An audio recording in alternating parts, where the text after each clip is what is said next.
Stay tuned, stay tuned, stay tuned. I'm here with the coach, John Bryant. And I'm here with the vet, Mr. Ian Griffin. Yes, sir. We're here at Jump Talk. You won't believe this crap, but it's snowing in Texas right now. Yes. Looks like there's a blizzard out back with that light. Yeah. Okay. Yeah, that's all the snow. No, it's not. So anyway, so Coach, today we're going to talk about a little bit about how both parties let us down, and there's a need for a new party. Not the Libertarian, not the Green Party. We just need this one party, and we're going to discuss it flat out right here. Okay? So I think both parties' credibility has gone to the wayside. They have allowed both sides, hands down, have allowed corrupt people to be in power. Sure. And are people to be in power too long, or people that focus on their party more than they do the country. That's just my personal opinion. It's true though, and what we've done is the top of the heap is making decisions. The very, very wealthy are making decisions with them based on donations and lobbying and big business. We know this, but what do? The uprising of a Tea Party a few years ago was something that you could see a movement happen. Yeah. You said when we talked about this the other day that the name of the party could just be something as simple as the American Party. Yes, the American Party. The American Party, where we take certain things. So some of these things that we've written down, I'm going to read number one just because I want to. But before we get in that, I do want to cover a little bit about, first you mentioned the Tea Party. Now this is the problem with a new party, but I think America needs a new party. The problem with a new party is as soon as you get one, both major political parties will ostracize it. Or infiltrate. Yes, but most likely they'll make it. That's the witch at Salem, right there. There it is. No matter what, they'll have some good ideas, and they'll find the one bad idea that they don't concur with. They can stir the firestorm. But anyway, so I just want to talk about the two major parties, Democrat and Republican, real quick, and just some major beef with them. The Democratic Party is notorious for owning the media. They do. We've known that. They're also notorious for saying, get their hands caught in something, and they go, "You did it." Yeah. They're very good at that. Look at Northam, Virginia. They've done it for years. And they're also very good at not having a platform, and the only platform they had was to run against Trump. I mean, that's just shown. That's just all recent. Their whole platform has been a vendetta, which is fine. He's going to be gone in a few days. By the time this is out, he's already gone. So that's fine. The other thing is on the Republican Party, is they tend to, at times, have tried to stand a high ground, and then they just falter like crazy, or they have no backbone whatsoever. They just, let them just punch me in the chest. Let them punch me in the chest, and I take it. If I could mix them a little bit and come out with something good, that would be great. But it's just, I don't know. What are your thoughts on all that? Well, first of all, you talk about Republicans, rhinos, Democrats, liberals, Trumplicans, whatever. Yeah. They all have an agenda, and the agenda doesn't seem to be America first, or even America. Yep. You can say America first, but you do know that we do have Latinos, we do have Asians, we do have people that live from all over the world here. Yep. And if you're just going to say America first, well, who's the American? The American first that you're talking about? Is it just the ones that are white people? Is it just the ones that were born here? Yep. Is it just the ones that have been here, for 100 years? I mean, there's always going to be that. Why can't America just be everyone that's in America, and we try to have a party that addresses all of that? I agree, Coach. And the last few presidents we've had is that they'll come out for a second. Some of them don't even come out. The last two didn't at all. But they'll come out for a second and say, "I'm here for all America, but you damn Democrats or you damn Republicans, da-da-da-da." No, just shut up, finish sentence, make it short, quick and concise, and be done with it. I'm here for all Americans. I'm here for all Americans. I'm here for Americans who come out of the criminal system. I'm here for them. I'm here for Americans that came across the border legally. I'm here for Americans that came across the border illegally initially, found a way to get in, and they're here legally now. I'm okay with it. I'm here for all Americans. I'm here for Americans from the east, the west, the north, south, whatever. Because if we do not make America first, all Americans first, we're not going to have this place. Yeah. We're bickering and griping about who's an American and who's not. and who should get support and who shouldn't, and who should Yeah. get help and who shouldn't. At some point in time, you have to realize that every single person that's here, like it or not, are here on our soil. They're inside the border, they're inside the boundary, and they're kind of considered Americans. Yes. So what the problem is? So I think we should have a party, Coach. Yeah, let's do it. I think it should be called the American Party. American Party. And number one is follow the Constitution. Now, I'm going to say this. We had an issue come up with Mike Pence. No one has said anything bad about Mike Pence for 3.5 years on the Republican Party Yep. or the Trumpican Party, whatever you want to call it. And because he decided to follow what the Constitution said specifically that his job is to do with the electoral process, Yep. I heard 2 people this week on social media, one called him a terrorist, one called a traitor that needs to be in jail because he followed the Constitution. We The need- Constitution. America, I'll tell you, it could use a lot more Mike Pence's. Just Yeah. throwing that out there. And, Exactly. And And if you- that's not because he's Republican. That's because when you look at him, you know what you got and you trust him. Right. I'm Period. calling people out on this one. I want to say it. We're moving on fast, but I hear all the time, we the people. I've got it right here.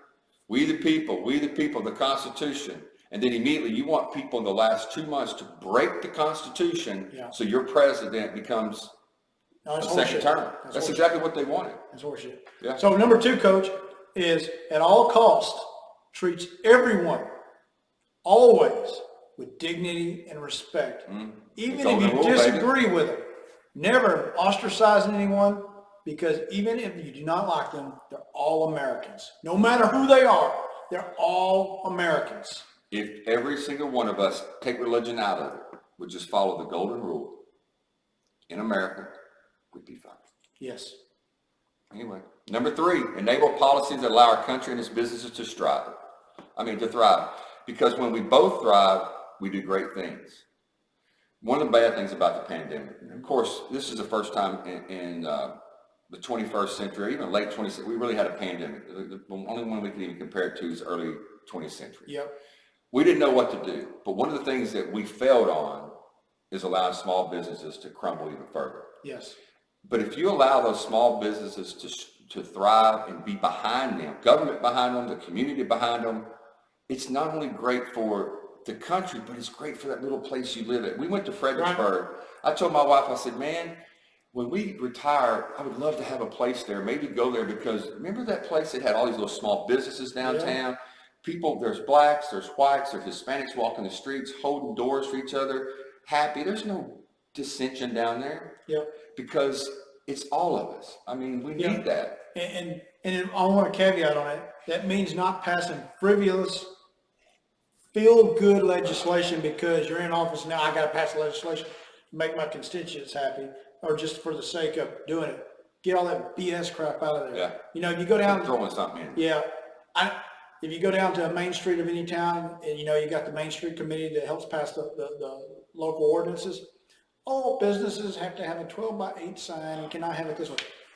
Guys, quit hampering them. Let them be businesses. Hey, I'm going to tell you right now, this is true. I was on the Planning and Zoning Commission for the City of White House for about 3 years. And one of the worst things that the City Council did, and we had to deal with it, was every business that came into White House, if they built a building anywhere in White House that was on the main streets, they had to have at least a 3-foot stone or brick, had to, or they would not approve the building to be built. I mean, just something that simple. Are you kidding me? Let these people come in. Let them do the business. Oh, Just because you want your cookie cutter town, let them do the business. Yeah. You'll pay you dividends. So, I should let you do this one, but maintain the baddest military in the world and no excuses for not doing it. Yep. At the end of the day, we want our military to be so bad that we'll kick everybody's ass. And if and if we don't have to kick everybody's ass, then it's so bad they're so scared of us that they know we'll kick their ass. Look, I went to a party the other day for Eric Munoz. Shout out, Eric Munoz graduated college. Big time Eric. I know he listens from time to time. But there's a guy there that runs a karate studio, and I hear that he's the black belt of the black belt of the black belt. He's about 5'5". But there's an aura around here that people know that you don't mess with him because he has the skills to put any man, any size down. So when you have a military that's big, bad, let's call it badass, others don't mess with you. Yeah, and you can help influence foreign policy that way. Absolutely. Okay, so number 5, our country is a melting pot. Let's acknowledge that. Let's not just focus on the black community or the white community. Let's focus on all communities, the Latino community, the Asian community, every one of them. Let's find ways to put the same emphasis as we do everybody else to all communities, because there's so much that they bring to the table that we could really harness that if we did. Well, at the turn of the 20th century, one of the greatest things was people coming from, Italy and coming from Ireland and all these places, and like in New York City. If you go to New York City, there's Chinatown, there's the Irish barrio, there's all these places in this community, and it's great. We need to assimilate that into our society. It's okay. I mean, we don't need to do it just in food. Yeah. We love Mexican food. We love Italian food. We love this and that. I eat me some Mexican food, I can tell you that. God, I know. But I'm just saying, why don't we do that in the, what is wrong with that? Somehow we've got this mentality that we have to keep these boundaries. So Coach, this one here, household 6, my wife, I asked her one thing. What's one thing that you would like to see change how the parties are? And this is if we had a perfect world. And you know what? The only reason we don't have a perfect world, people, is because we don't want it. Yeah. All corruption to end in the media, in the politicians, deep inside the government agencies, all of it in. Yeah. Finally, politicians that work for the people. Oh, it's said all the time. But what is working for the people to me is this. If you are a representative of Tyler, Texas, Smith County, let's just use Louis Goldman. I mean, not a big fan, but his number 1 goal should be Tyler, Texas, his area. His number 2 goal should be the United States of America. Yep. The people that elected him is his number 1 concern, and then the people of the United States should be his number 2 concern. That's simple. So I will say this. If we talk about best interest, we have 435 congressional leaders. In that right there, after May, after the stimulus checks were out, they all have come on national TV and said the COVID is the most detrimental thing and we got to get people money back. They would have had that solved by June 15th or July 1st if they cared. But that was completely a political agenda on both sides in regards to it, and they didn't care. If they cared, they would have passed the law. Both sides. Period. Both sides saying, well, okay, we know the American people need this money, but I need these things, and I need these things, and we're going to balance all these other things before we give this to the American people. But they cared about their party politics more than they cared about the American people. That's the problem right there. So, number 7, Coach, and this is the last one we got, unless you got another one to add to it, is push the civilian sector to the maximum. Best schooling without breaking families, best doctors that find cures, best scientists that get us off this planet into other planets, best in all new technologies, but best also in old skills and trade skills, encompassing all that. I do have one more. Yes. And it's this. George Washington, the greatest president of all time, the first president. The list is long of what he was about, but what he was terrified of is the reason that we're even talking about this. It's the reason that we had 2020 the way we did. It's the reason that we had this election the way we did. It's because of division in political parties. He said he was terrified of the future of this country because of political parties. And that's why he didn't have one. But if we do not understand that we need to have an American party and not a left or a right, we're going to continue down this road that has gotten worse and worse. It's not going to get better. What's going to happen is when one's in power, they're going to be the agenda for the country, and the other one is going to be pissed. And then when they're in power, these are going to be pissed. And you're going to see more and more and more of what's going on called corruption. Yep, I agree. Putting the people first, simple. Putting the people first, not too hard. But that's just our thoughts. We'd like to know what your thoughts are on what you would envision a perfect political party, because we all know there ain't one out there right now. And the way to do it on this, if you don't mind, and below, don't say, well, we need more right, we need more left things. Think about if you had to take some of the right and some of the left and the agenda that you're talking about, or the topic that you're talking about. How could you bridge that gap into something? I'm not saying you can bridge a gap in abortion. No. Okay, that might not be the one to start with. But find something that you think you can and tell us, teachers.